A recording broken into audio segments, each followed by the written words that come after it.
Assalamualaikum warahmatullahi wabarakatuh. Hari ini kita akan mempelajari bab 2, yaitu perang melawan kolonialisme dan imperialisme. Dalam materi ini terdapat 2 poin. Yang pertama, perang melawan hegemoni dan keserakahan kongsi dagang. Perlawanan terhadap keserakahan dan kekejaman kongsi dagang asing yang melakukan monopoli dan menjajah bumi Nusantara ini. Kekuatan penjajahan itu telah merendahkan martabat bangsa dan membuat penderitaan, sehingga perlawanan itu terjadi di berbagai daerah. Yang pertama, Aceh versus Portugis dan VOC.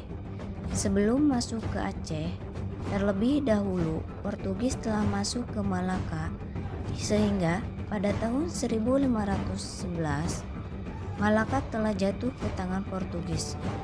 Hal tersebut yang menyebabkan keberuntungan bagi Aceh, karena para pedagang Islam yang awal mulanya berdagang di Malaka beralih ke Aceh, sehingga wilayah Aceh berkembang menjadi bandar dan pusat perdagangan, serta berhasil menguasai daerah perdagangan seperti di pantai timur Sumatera sebelah utara dan mampu mengendalikan pusat-pusat perdagangan di pantai barat Sumatera seperti di Barus, Tikus, dan Pariaman. Dari perkembangan tersebut yang menimbulkan kekhawatiran bagi pihak Portugis yang dianggap sebagai ancaman, sehingga pada tahun 1523 Portugis melakukan penyerangan ke Aceh. Beberapa hal dilakukan Portugis untuk melemahkan posisi Aceh sebagai pusat perdagangan. Salah satunya adalah mengganggu kapal-kapal Aceh dimanapun berada. Atas tindakan tersebut, Aceh berencana melakukan perlawanan. Sebagai persiapan, Aceh melakukan beberapa langkah-langkah. Yang pertama, melengkapi kapal-kapal dagang Aceh dengan persenjataan, meriam, dan prajurit. Yang kedua, mendatangkan bantuan persenjataan sejumlah tentara dan beberapa ahli dari Turki pada tahun 1567. Yang ketiga, mendatangkan bantuan persenjataan dari Kalikut dan Jepara. Ketika berbagai bantuan berdatangan, Aceh melakukan penyerangan ke Portugis di Malaka. Pihak Portugis harus bertahan mati-matian di benteng Formosa. Portugis mengerahkan semua kekuatannya sehingga serangan dari Aceh ini dapat digagalkan oleh Portugis. Pada tahun 1569, Portugis balik menyerang Aceh. Namun, serangan tersebut dapat digagalkan oleh pasukan Aceh. Selain Portugis, ternyata para pedagang Belanda juga ingin mendapatkan keuntungan dengan berdagang di pantai barat Sumatera, bahkan melakukan monopoli. Berhubung Aceh ini dikenal anti terhadap dominasi dan para pedagang asing, maka para pedagang Belanda melalui Pangeran Maurits pernah mengirim surat kepada Raja di Aceh Alauddin pada tanggal 23 Agustus 1601. Dalam surat tersebut berisi sanjungan-sanjungan dan pujian-pujian kepada Sultan Alauddin dan rakyat Aceh.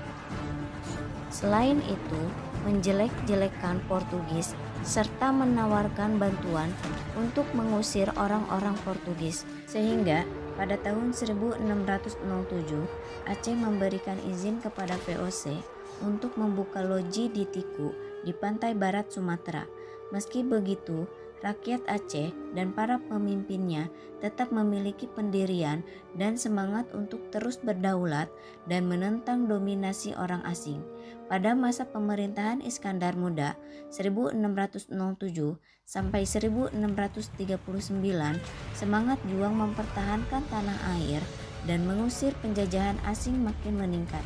Bahkan pada saat itu, pemerintahan Iskandar Muda mulai memutuskan hubungan dan menolak kehadiran VOC. Tahun 1629, Iskandar Muda melakukan serangan ke Malaka. Menghadapi serangan kali ini, Portugis mengalami kewalahan. Portugis harus mengarahkan semua kekuatan tentara dan persenjataan untuk menghadapi pasukan Iskandar Muda. Namun, serangan Aceh kali ini tetap tidak berhasil mengusir Portugis dari Malaka. Portugis dapat terusir dari Malaka pada tahun 1641 ketika VOC telah bersekutu dengan Kesultanan Johor. Yang kedua, Maluku angkat senjata. Portugis memasuki Maluku pada tahun 1521 dan memusatkan aktivitasnya di Tidore. Tak lama kemudian, Spanyol juga memasuki Kepulauan Maluku dengan memusatkan kedudukannya di Tidore. Hal tersebut mengakibatkan persaingan antara kedua belah pihak. Portugis berhasil menjalin persekutuan dengan Ternate, sedangkan Spanyol berhasil menjalin persekutuan dengan Tidore. Pada tahun 1529 terjadi peperangan antara Tidore melawan Portugis. Hal ini terjadi karena kapal-kapal Portugis menempati junjung dari Banda yang akan membeli cengkeh ke Tidore. Dalam perang ini, Portugis mendapatkan dukungan dari Ternate dan Bacan. Akhirnya, Portugis mendapatkan kemenangan. Atas kemenangan ini, Portugis menjadi semakin sombong dan sering berlaku kasar terhadap penduduk Maluku, serta upaya memonopoli terus dilakukan. Untuk mengakhiri persaingan antara Portugis dan Spanyol di Maluku, maka dilaksanakan Perjanjian Saragossa pada tahun 1529. Dari perjanjian tersebut diperoleh kesepakatan bahwa Portugis tetap di Maluku sedangkan Spanyol pindah ke Filipina. Kedudukan Portugis semakin kuat. Hal ini berdampak negatif bagi kedaulatan kerajaan-kerajaan di Maluku. Pada tahun 1565 terjadi perlawanan rakyat Ternate yang dipimpin oleh Kesultanan Khairun. Dalam perlawanan ini, Portugis mengalami kewalahan dan akhirnya menawarkan perundingan kepada Sultan Khairun. Perundingan dilaksanakan pada tahun 1570 di Benteng Sao Paulo. Namun, pada saat perundingan berlangsung, Sultan Khairun ditangkap dan dibunuh. Kawanan tetap berlangsung di bawah pimpinan Sultan Ba Abdullah, putra Sultan Khairun. Seluruh rakyat Maluku berhasil dipersatukan. Kali ini, Portugis dapat didesak. Pada tahun 1575 berhasil diusir dari Ternate. Portugis melarikan diri dan menetap di Ambon sampai tahun 1605. Selanjutnya, Portugis dapat diusir VOC dari Ambon dan menetap di Timor Timur. Pada tahun 1680, VOC memaksakan perjanjian baru dengan penguasa Tidore. Yang pertama, penguasa Tidore turun statusnya menjadi vasal VOC. Yang kedua, Putra Alam diangkat sebagai Sultan Tidore baru.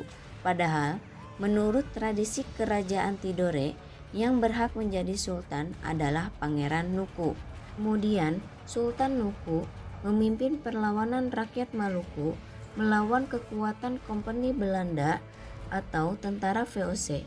Dalam perlawanan ini, Sultan Nuku mendapatkan dukungan dari rakyat Papua yang dipimpin oleh Raja Empat dan orang-orang Gambrange dari Halmahera, Sultan Aharal, dan Pangeran Ibrahim dari Ternate, serta dari Inggris. Belanda pun kewalahan. Akhirnya Sultan Nuku berhasil melepaskan dari dominasi Belanda di Tidore sampai akhir hayatnya, yaitu pada tahun 1805. Yang ketiga, Sultan Agung versus Jepekon. Sultan Agung adalah raja yang paling terkenal dari Kerajaan Mataram.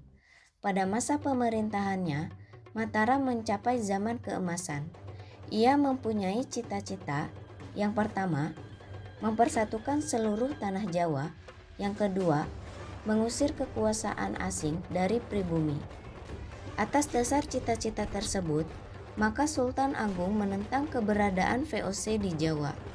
Karena VOC terus melakukan monopoli perdagangan dan membuat para pedagang pribumi mengalami kemunduran. Kebijakan monopoli itu juga dapat membawa penderitaan rakyat. Oleh sebab itu, Sultan Agung merencanakan serangan ke Batavia. Ada beberapa alasan mengapa Sultan Agung merencanakan serangan ke Batavia. Yang pertama, tindakan monopoli yang dilakukan VOC. Yang kedua, VOC sering menghalang-halangi kapal-kapal dagang Mataram yang akan berdagang ke Malaka. Yang ketiga, VOC menolak untuk mengakui kedaulatan Mataram. Yang keempat, keberadaan VOC di Batavia telah memberikan ancaman serius bagi masa depan Pulau Jawa. Sultan Agung melakukan beberapa penyerangan. Penyerangan pertama terjadi pada tanggal 22 Agustus 1628. Pasukan Mataram di bawah pimpinan Tumenggung Baureksa menyerang Batavia. Pasukan tersebut berusaha membangun pos-pos pertahanan, tetapi VOC terus berusaha menghalang-halangi. Akibatnya, pertempuran antara kedua belah pihak tidak bisa dihindari. Di tengah peperangan, pasukan Mataram lain berdatangan, seperti pasukan di bawah Tumenggung Surah Agul-Agul yang dibantu oleh Kiai Dipati Mandurareja dan Upasanta.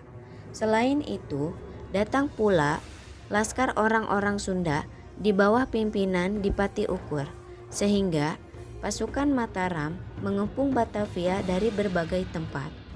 Tetapi kekuatan tentara VOC dengan senjatanya jauh lebih unggul, sehingga dapat mengalahkan pasukan Mataram.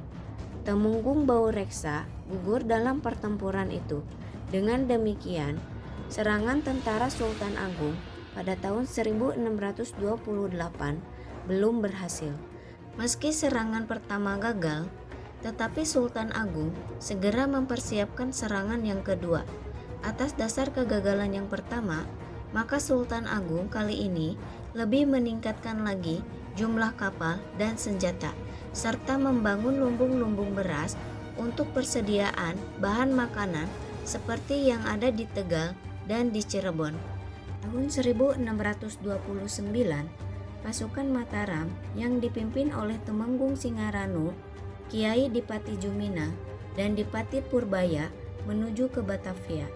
Namun, informasi persiapan pasukan Mataram telah diketahui oleh pihak VOC, sehingga VOC mengirim kapal-kapal perang untuk menghancurkan lumbung-lumbung yang telah dipersiapkan oleh pasukan Mataram. Di Tegal, tentara VOC berhasil menghancurkan 200 kapal Mataram, 400 rumah penduduk, dan sebuah lumbung beras. Meski begitu, pasukan Mataram pantang mundur. Dengan kekuatan pasukan yang ada, terus berusaha mengepung Batavia. Pasukan Mataram berhasil mengepung dan menghancurkan benteng Hollandia. Lalu, pasukan Mataram mengepung benteng Bomel, namun gagal menghancurkannya. Pada saat itu terdengar bahwa Jepekon telah meninggal akibat penyakit kolera pada tanggal 21 September 1629 dan dimakamkan di pemakaman Belanda.